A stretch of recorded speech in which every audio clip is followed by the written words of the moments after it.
Second semester English Communication AEC compulsory for BA, BSc and BCom English Communication subjector কিছুমান আজি important question answer আলোচনা কৰিম।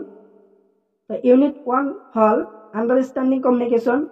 এই ইউনিটৰ গোটেই question answer মই ভিডিও আপলোড কৰিছো, তো মোৰ চেনেলত পাই যাবা, নহলে এই ভিডিও ডেসক্ৰিপচনত লিংক দিয়া আছে, তো তাৰ পৰা চাব পাৰা। আৰু ইউনিট 2 হল লিসেনিং এন্ড স্পিকিং।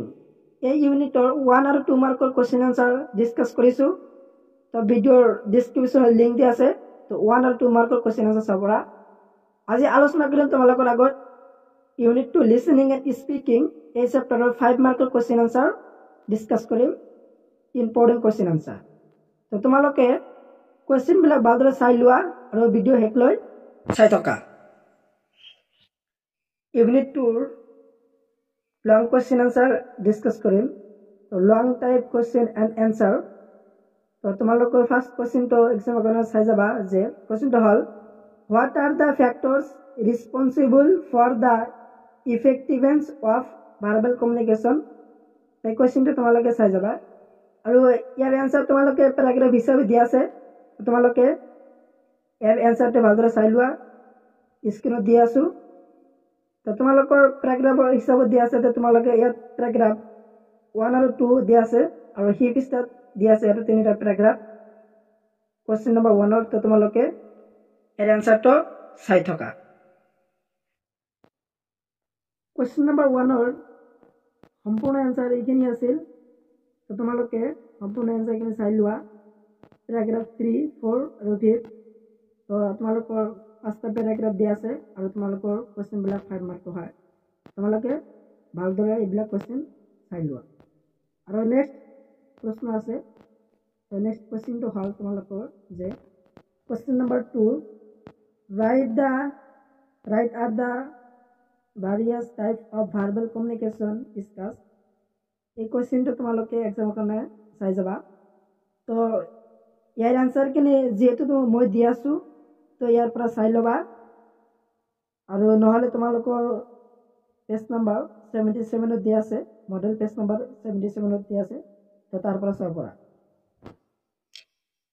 আৰু ইয়াৰ কোশ্চেন নম্বৰ 2 ৰ সম্পূৰ্ণ এনসাৰ খিনি এইখিনি আছিল, তো ইয়াৰ সম্পূৰ্ণ এনসাৰ খিনি তোমালোকে চাই লোৱা।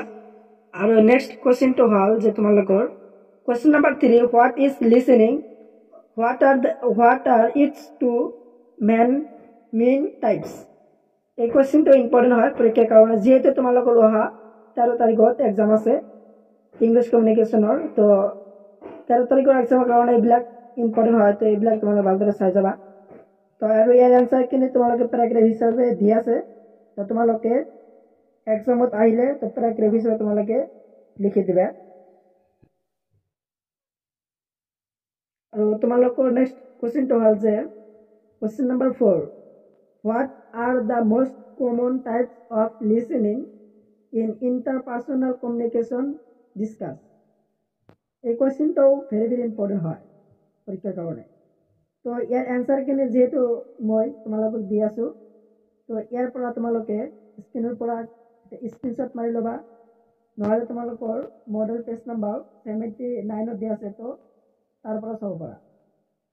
তো ইয়াৰ আনসাৰ খিনি তোমালোকে ভালদৰে চাই লোৱা। আৰু এটা কোশ্চেন হল যে question number 6 discuss the barriers to effective listening.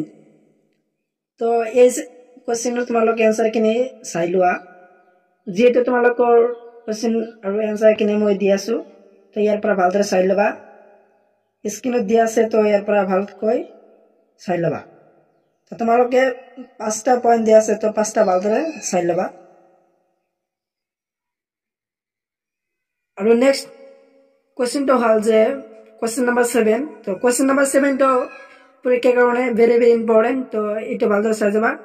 লগতে আনসাৰও দিয়া আছে, তো আনসাৰ খিনি তোমালোকে চাই থকা।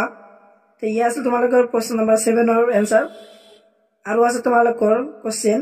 তো নেক্সট কোশ্চেন তো হল যে what is speaking, what are their main function of speaking. এটা ভালদৰে চাই যাবা পৰীক্ষাৰ কাৰণে, এটা ইম্পৰ্টেন্ট হয়। আৰু ইয়াৰ আনসাৰো তোমালোকে চাই লোৱা আৰু ইয়াৰ আনসাৰ হি পৃষ্ঠাটো দিয়া আছে তো হি পৃষ্ঠা এখানে তোমালোকে চাই লোৱা প্ৰশ্ন নাম্বাৰ 7 ৰ এইবিলাক আছিল আনসাৰ তো আনসাৰ খিনি তোমালোকে চাই থকা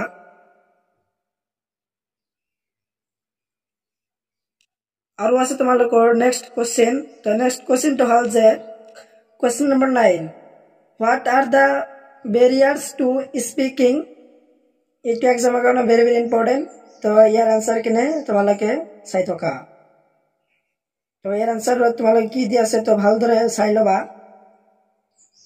ই আছিল তোমালোকৰ কোশ্চেন নাম্বাৰ 10 নহয় সৰি 9 ৰ গোটেই আনসাৰ কিনে এইখিনি আছিল তো আনসাৰ কিনে চাই থকা আৰু ভালদৰে চাই লোৱা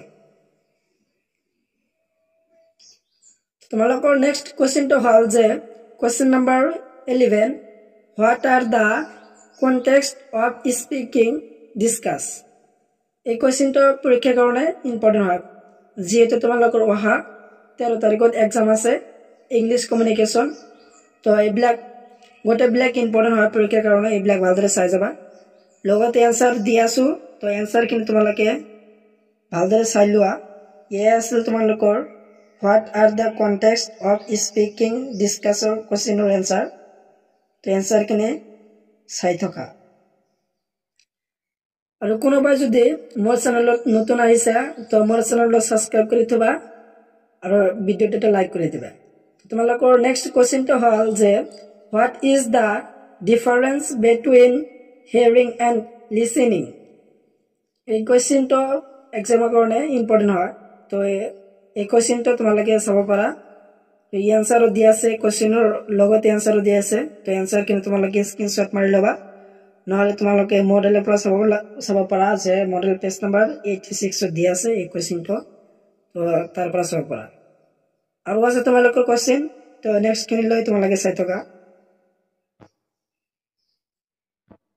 তো নেক্সট কোশ্চেনটো হল যে question number 18 what are the various types of listening discuss তো ইয়াৰ আনসাৰ কিনে তোমালোকে চাই লোৱা এই কোশ্চেনটো যেহেতু কোশ্চেনটো তোমালোকৰ সেশনাল এক্সামত আহিছিল আৰু ফাইনাল এক্সামৰ কাৰণে এই কোশ্চেনটো ভেৰি ভেৰি ইম্পৰ্টেন্ট এই কোশ্চেনটো তোমালোকে চাই যাবা আৰু লগতে আনসাৰো দি আছো তো তোমালোকে আনসাৰ খিনি ভালদৰে পঢ়ি যাবা এই কোশ্চেনটো ভেৰি ভেৰি ইম্পৰ্টেন্ট এক্সামৰ কাৰণে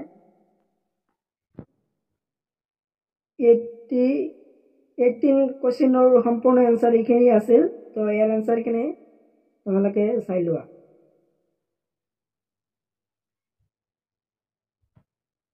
আৰু পিছৰ প্ৰশ্নটো হল যে প্ৰশ্ন number 19 write a note on the importance of listening তো ইটোৰ আনসাৰ খিনি তোমালোকে চাই লোৱা আনসাৰ যেহেতু দি আছো আনসাৰ চাই আজিৰ ভিডিওৰ হেকৰ কোশ্চেনটো হল যে question number 41 what are the common problems in public speaking provide some solution এই কোশ্চেনটো ইম্পৰ্টেন্ট হয় পৰীক্ষাৰ কাৰণে ইয়াৰ আনসাৰ খিনি তোমালোকে চাই লোৱা কোশ্চেনত দিয়া আছে লগতে আনসাৰো দিয়া আছে তো ইয়াৰ আনসাৰ খিনি তোমালোকে ভালদৰে চাই লোৱা আনসাৰ খিনি তোমালোকে দি আছো ই আছিল তোমালোকৰ 41 কোশ্চেনৰ সম্পূৰ্ণ আনসাৰ আৰু তোমালোকৰ মডেল পেজ নাম্বাৰ 128 দিয়া আছে তো তাৰ পৰা চাব পাৰা